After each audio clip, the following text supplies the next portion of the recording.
Yo, what's up guys, how's it doing? Today we're going to be taking a look at my top 5 list of upcoming smartphones. This isn't in any particular order, but these are just phones that I think are pretty interesting, and while some of these phones have already been released or will be released very soon in 2016, it still pretty much counts as 2017, so yeah, let's just jump right into it. Alright, so we're going to be starting this list off with the Xiaomi Mi Mix, and I'm pretty sure I've mispronounced the first word there, but let's just go with it. The Xiaomi is known for making unusual designs with their smartphones, and that's something that really excites me. Most smartphones these days are pretty boring, but these guys actually change it up and they still give a damn good smartphone at the end of the day. You know, these are things that you'd expect in a mainstream smartphone that work well, but it also comes with that extra sort of wow factor, I guess you could call it. And that's what really interests me with the Xiaomi Mi Mix. So the Mi Mix comes with an almost bezel-less 6.4-inch display, and it just looks amazing. It pretty much covers the entire front of the phone, and if I'm not mistaken, it's 94% of the front that's actually part of the display. That's just crazy, and it looks super cool. All of the corners are curved as well, so that gives it a really nice look, and overall it just looks really nice. It also has a new earpiece that vibrates the metal, which is extremely cool. So it's not a standard speaker, but I'm really for that kind of thing. You know, it's new technology, and that's something that really interests me. And I mentioned it still gives you a good smartphone at the end of the day. It's got a good camera, it's got high specs, and it's still a solid choice. Now, we don't know when this is going to be out for the rest of the world, but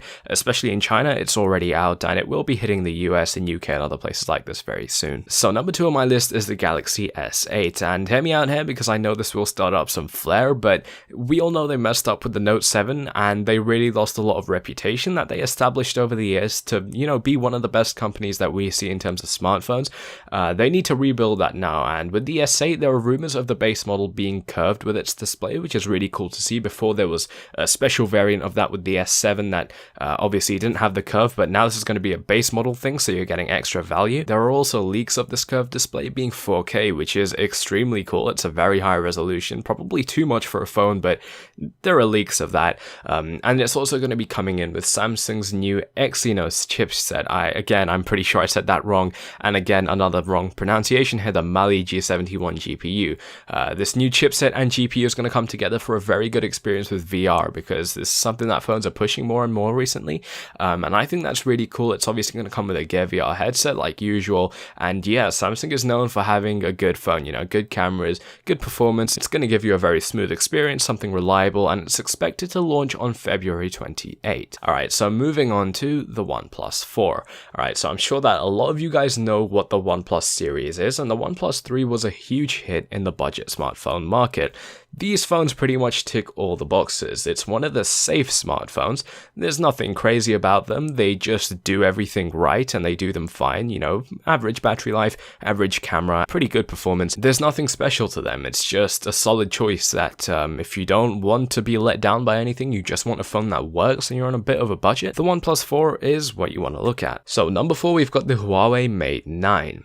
The Huawei lineup is another Chinese brand picking up speed in the Western world. The Mate 9 comes after the extremely successful P9, and it will feature a 5.9-inch screen, which is really good, but it's only in 1080p. With a huge screen like that, but the resolution of only 1080p, it's a bit of a concern for me, but it's still okay. As I always say in a lot of these videos, a 1080p screen is fine. Most media is only in 1080p, but having those extra pixels is never really a downside, and that's a bit of a shame, but oh well. The fingerprint scanner comes in with advanced swipe features just like the Pixel. Not many other phones offer this, so it's nice to see that we're moving into that now. The Mate 9 is going to be bringing some new features to the table like that. It's also got a good camera, but it's got a fairly high aperture, which means that it's going to have bad low light performance, but we'll just have to see how that plays out. It also comes with the EMUI, which is a motion UI. It's their own sort of take on Android Nougat 7.1. It's a good user interface. It's not perfect. People would usually prefer the stock Android experience over EMUI, but I personally think it's pretty good. I like having new things, and this is one of them, but yeah, I think a lot of the people, including me, would choose Nougat over EMUI. It's due to release later this year.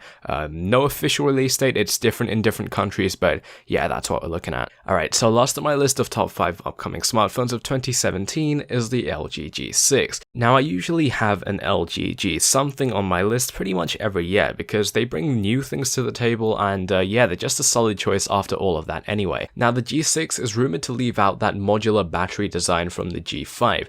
I don't think this is such a big deal. Obviously, it's a shame that you don't get a removable battery anymore, but it didn't really offer much anyway. It wasn't a big deal to lose that, but it's probably going to be offering a much more powerful processor and GPU for VR to compete with the S8, as I mentioned previously in this video. It's also likely going to have a new iris scanner, which is going to be part of the front-facing camera. This is going to be done through some special technology with filters and things like that, and it's going to save space and money. Now, this phone is still going to cost a lot of money, but it's still nice to see that they're making those extra steps to really streamline this phone. It's also going to have the top-end specs as you'd expect. It's a solid choice, great big screen as always with the G series, and there's no release date for this phone either. But yeah guys, that is my list of top 5 upcoming smartphones in 2017. I really do hope you've enjoyed this video. If you have, make sure you hit that like button, subscribe if you're new around here. It really does help me out, and I would really appreciate it if you do. And on that note, thank you so much for watching. I'm out. Peace.